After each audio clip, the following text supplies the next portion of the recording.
Well, greetings NASCAR enjoyers, and, well, I have some great news to tell you. Guess what? Shane Van Gisbergen will be going over to Trackhouse next year. And that confirms that Trackhouse has bought a charter. And this is cool and good because I wasn't actually sure of Shane Van Gisbergen's situation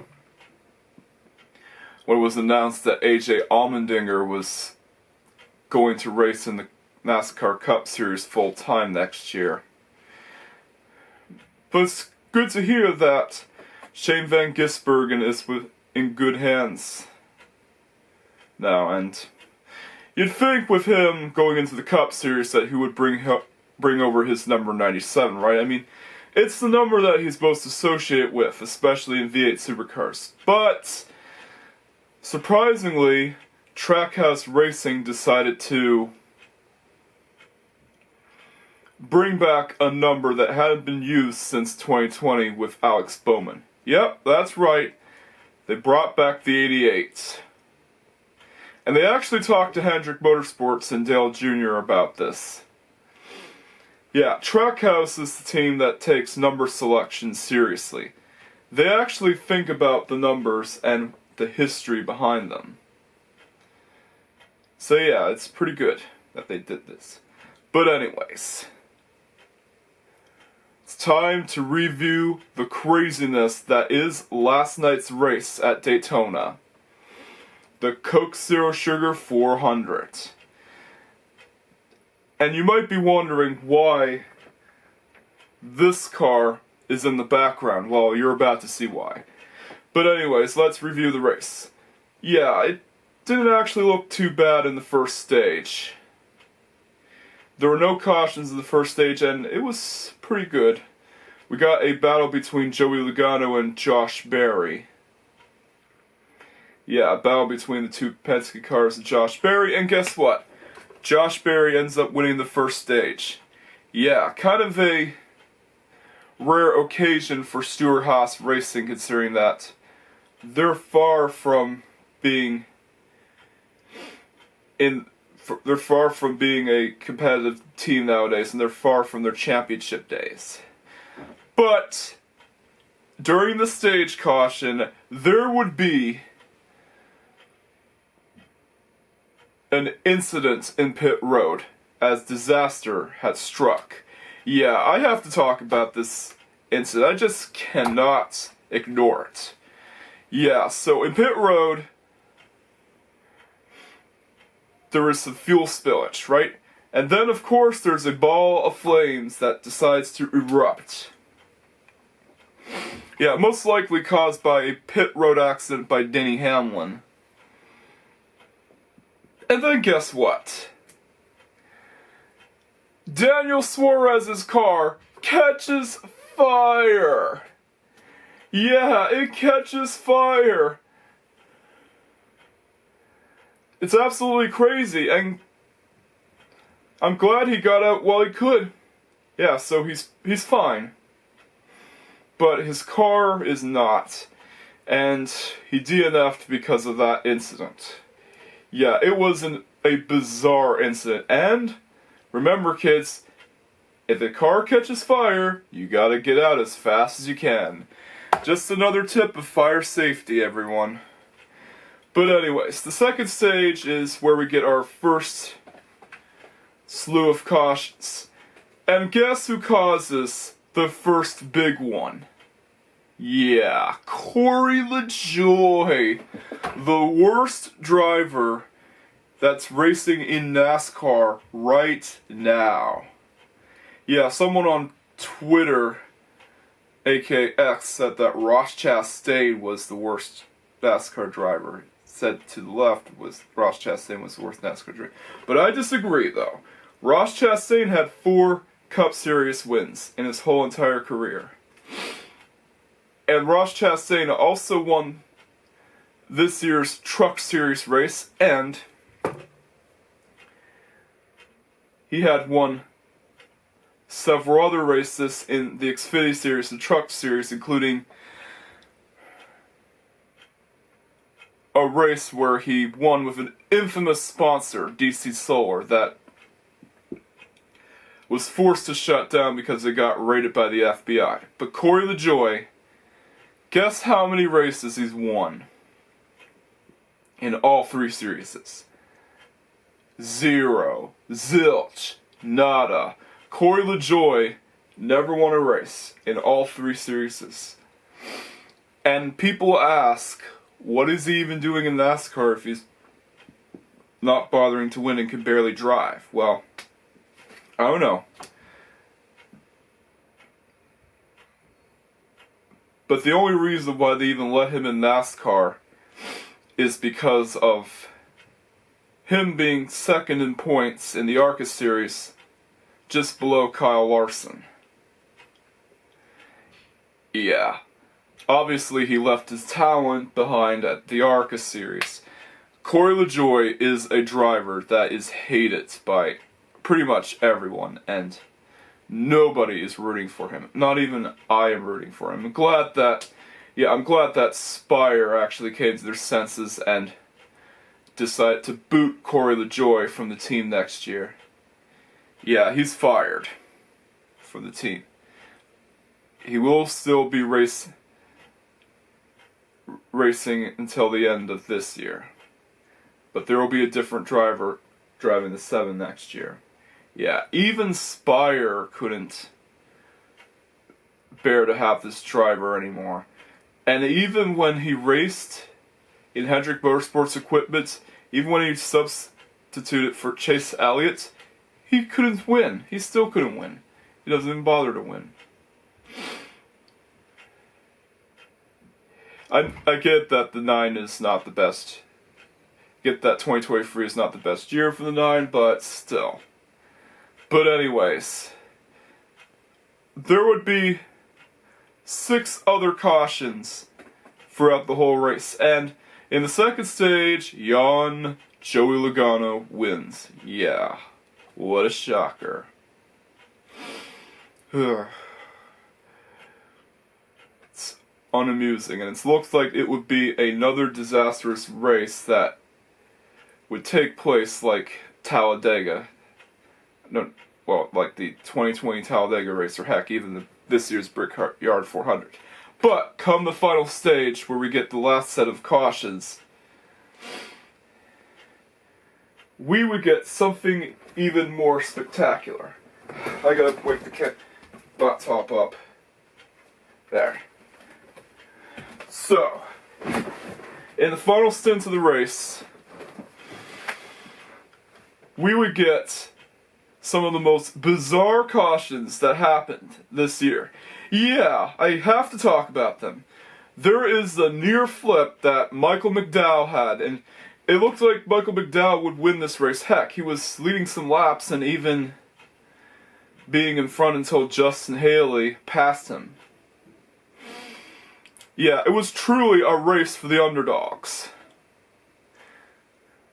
Because we got Michael McDowell racing for Front Row Motorsports, and Justin Haley racing for Rick Ware Racing, who's never won a race, by the way. It looked like Justin Haley could win this one, and heck, Kyle Larson was even doing well. But then, caution struck. Yeah, there was a huge incident, and Michael McDowell nearly flipped his car. Yeah, it just screamed into the air like this. But thankfully, it didn't flip over, and NASCAR actually went to great lengths to prevent that. And then, another underdog in NASCAR, Josh Berry, looked like he would win, except for the fact that he got involved in a wreck too. Yeah, like, it was a really bizarre wreck. It looked like this. His car flipped onto the roof and screamed into the wall. Yeah, it's just flung into the wall. It was absolutely bizarre. But I'm glad he's okay. Thank goodness we have that Hans device. And safety strips. Yeah, that would have been a devastating wreck for him. Had it not been for the Hans device, he would have never survived that. And the roofs of the next gen car are even more durable than the Gen 6 cars. And if it was the Gen 6 car, the roof would have been torn off. Yeah, I know I'm quoting the announcers, but it's true. Yeah, so in the final 2 laps of the race after the overtime caution happened because there was a red flag. Yep, it was another red flag incident because the incident was so severe that they needed to clean up the track. But anyways, after the red flag dropped and we went back to green after the caution,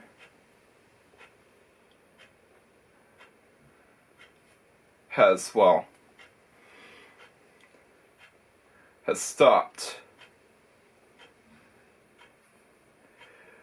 we would get a battle between Kyle Busch, one of the top guys in NASCAR, or what was one of the top guys in NASCAR, and a lot of people seem to want him to win, but I'm still not a big fan of Kyle Busch. I'll never forgive him for what he did to Dale Jr. years ago.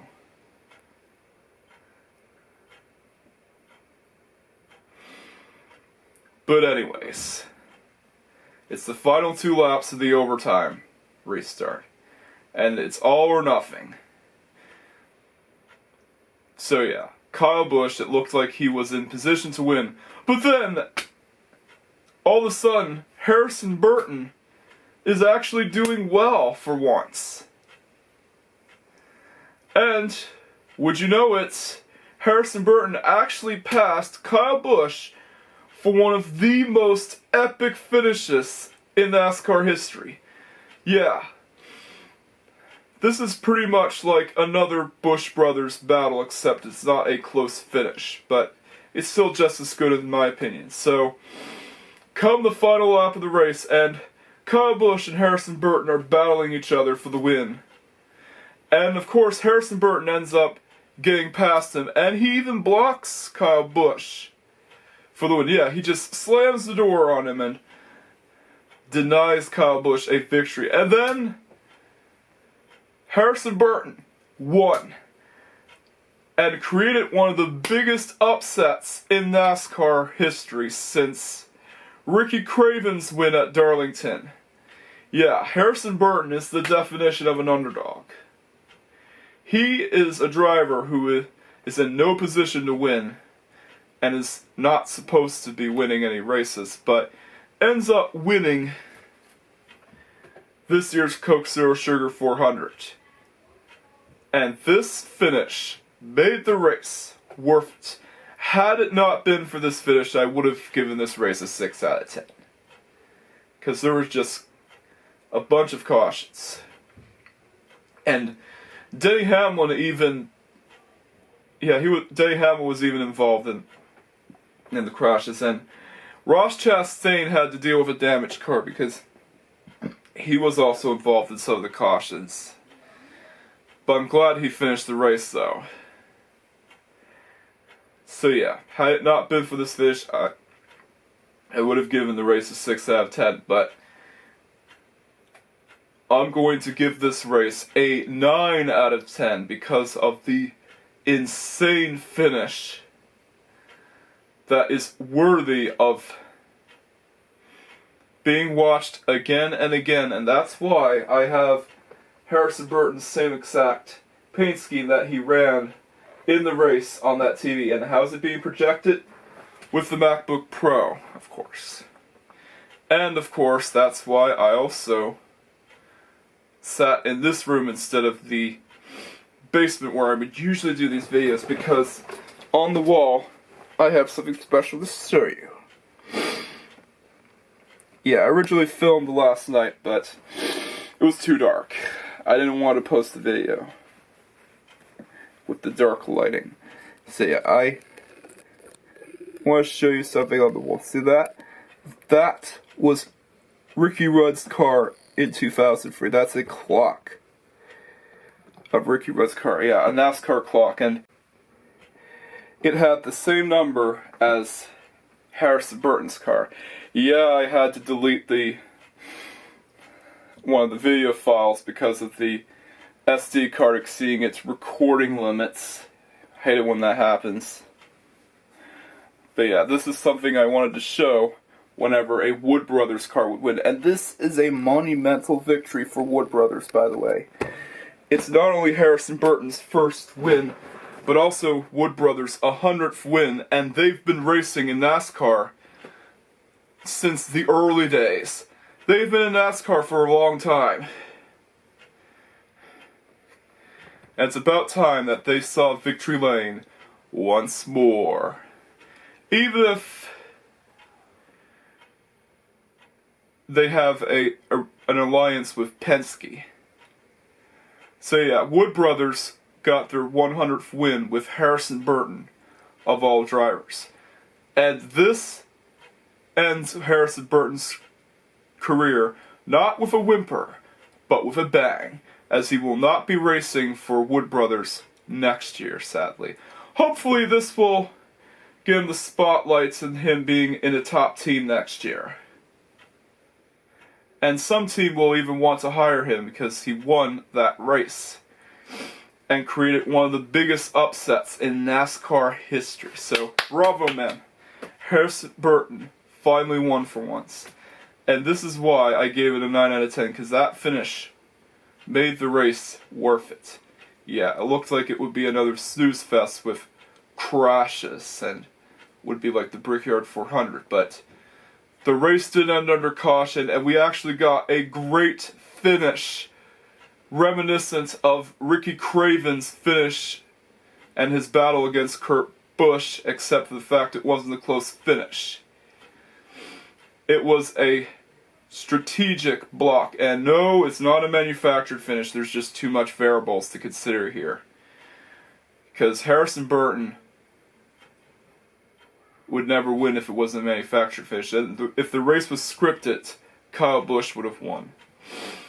But the race is not scripted, and Harrison Burton won for once. Congratulations, man.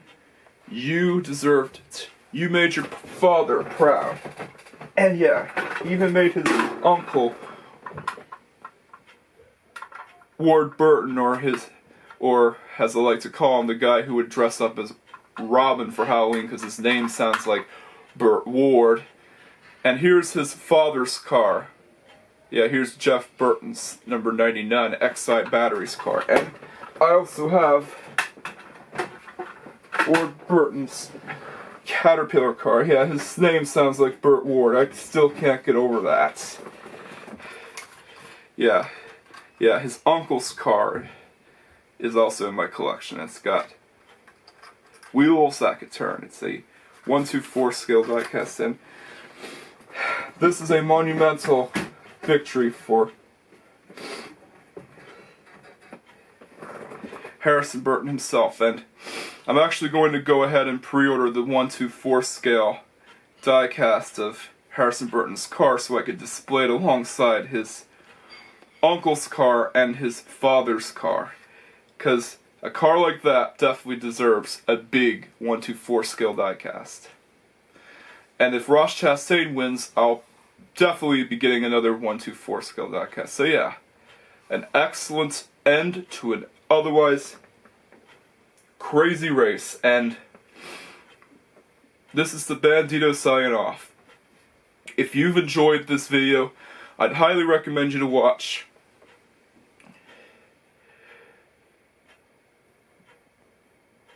the Friday night Daytona race review. Even though it's not as good, I'd highly recommend you to watch it, and you know the drill. Don't forget to like, comment, subscribe, and hit that notification bell so that you don't miss out on the latest Racer 7 Productions videos. Although, to people who are already subscribed to my channel, all you have to do is just like and comment. So yeah.